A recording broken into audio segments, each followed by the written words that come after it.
In this final video, we're going to talk about ways to practice mindfulness. This is a really simple practice. It doesn't have to cost you anything at all.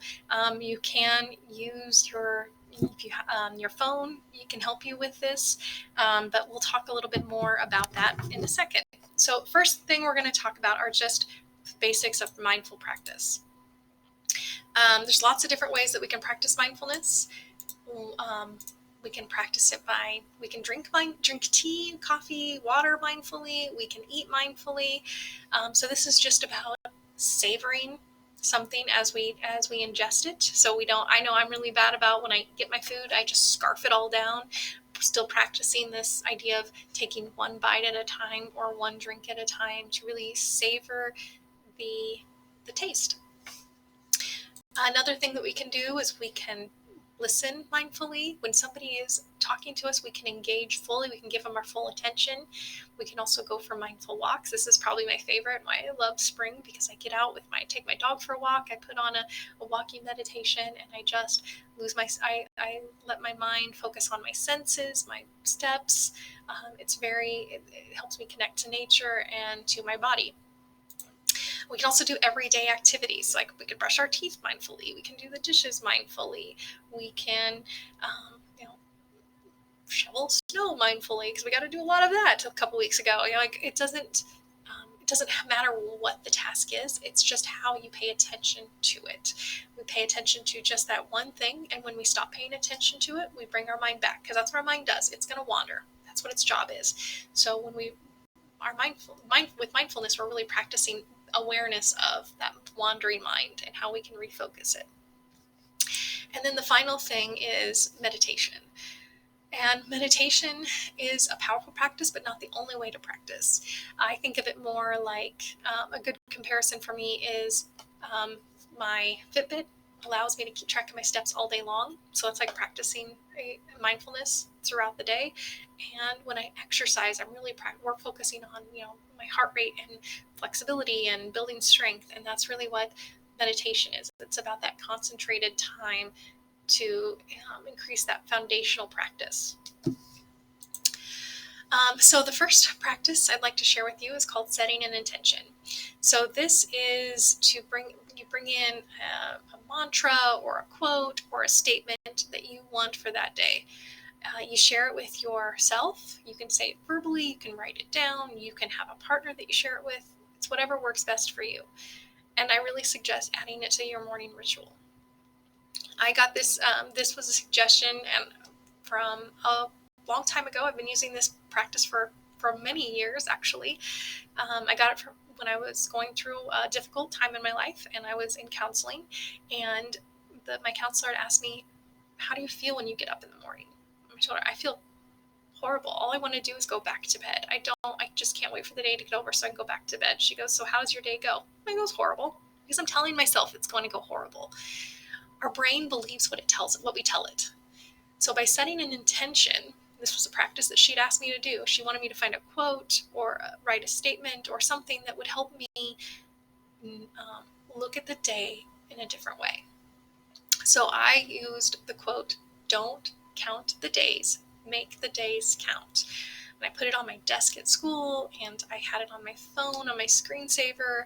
This was just something that I used to help me anytime I was feeling like I can't wait. I was just trying to get through, just trying to survive, instead of actually enjoying the moment. And it really helped. And I still use it to this day when I'm like, oh gosh, I can't wait till Friday. My little voice in my head goes, "Don't count the days, make the days count." So it's there, it's ingrained in me. It's a very positive act that you can provide for yourself. That self-talk is important. Another way, like I said, was we can practice meditation. So this is a focus activity from Headspace, and this is on YouTube. So we're just going to listen to it for a minute and see how you feel after a minute. So sitting comfortably, just beginning with a nice big deep breath, breathing in through the nose and out through the mouth. So eyes open, self-focus. As you breathe out, you can allow the breath to return to its natural rhythm. Just keep the eyes open for a moment. Just focusing in one particular object within your field of vision, not staring at it too intently, still aware of the space around you. Just gently focusing on that one object.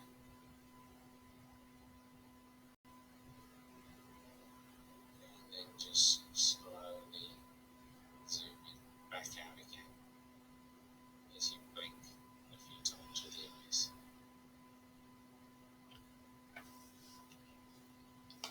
Okay, so that's a very short one, but I'll tell you, this is very similar to meditating is very similar to working out.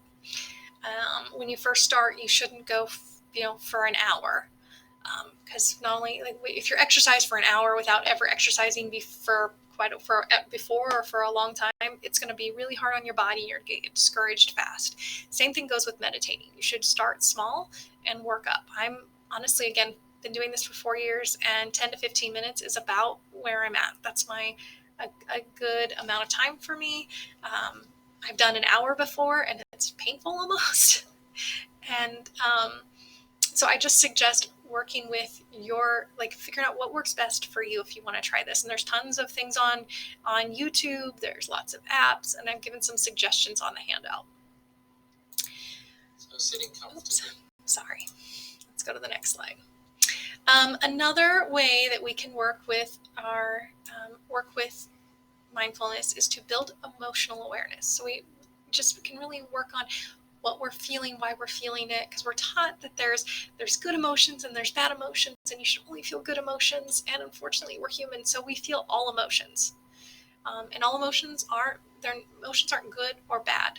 So I like this. There's a mood meter here, and it's also on the handout. That we have pleasant and unpleasant emotions. So some emotions make us feel good, and some make us feel uncomfortable. And then we also have high energy and low energy emotions. So when your emotion comes up, you recognize it. I'm feeling something. And you try to figure out where do I feel? Am I high energy? Am I low energy? Am I pleasant, unpleasant? Then we start to understand those emotions. We think about, why are we feeling this way? Where is this coming from? And then we can label it. So within this mood meter, there are specific emotions, and there's a lot of power in labeling. When we put a name to something, we take away some of the power. And so then we figure out ways to express it. How do we say what we're feeling? With my example with my son from earlier, I'm feeling frustrated.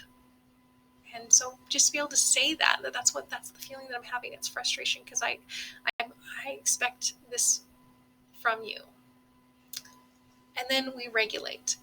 Okay, so now when we regulate our emotions, we figure out, how do we make this work with us? How do we help bring ourselves to a place of contentment, or to that more pleasant side if we're feeling unpleasant?